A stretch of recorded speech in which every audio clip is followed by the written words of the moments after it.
આદિવાસી સમાજને બદનામ કરનાર સામે શિક્ષાત્મક પગલાં ભરવા સંજેલી પોલીસ સ્ટેશન ખાતે રજૂઆત કરાઈ।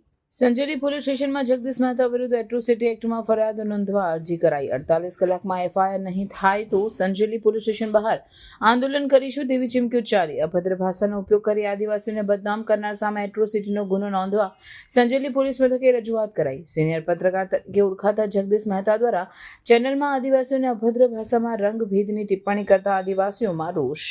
ભાઈ ન્યૂઝની લાઈવ ડિબેટની અંદર सीनियर पत्रकार जगदीश मेहता द्वारा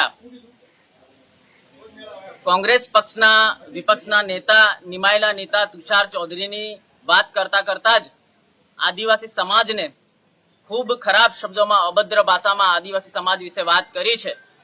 तो आज संजेली पोलीस स्टेशन खाते अमे आ पत्रकार जगदीश मेहता विरुद्ध एट्रोसिटी एक्ट में गुनो दाखल करवामां आवे तेवी अरजी आज पोलीस इंस्पेक्टर साहेब ने आपी है અને તાત્કાલિક ધોરણે આ પત્રકાર જગદીશ મહેતા વિરુદ્ધ પોલીસ ફરિયાદ દાખલ કરવામાં આવે એવી રજૂઆત કરી છે।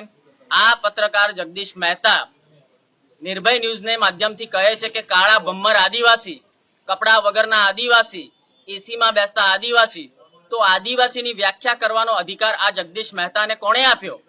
શું આદિવાસીના જનપ્રતિનિધિઓ આજે સારી સક્ષમ થયા છે તો એમનાથી એમને શું દુઃખ થાય છે?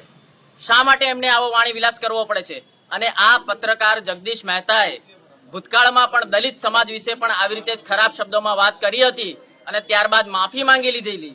તો આ વખતે અમે આદિવાસી સમાજ દ્વારા કોઈ પણ પ્રકારની માફી ચલાવી લઈશું નહીં અને આ પત્રકાર વિરુદ્ધ કડકમાં કડક કાયદો દાખલ કરવામાં આવે, દાખલો બેસાડવામાં આવે, એના વિરુદ્ધ એટ્રોસિટી એક્ટમાં ગુનો દાખલ કરવામાં આવે એવી રજૂઆત કરી છે।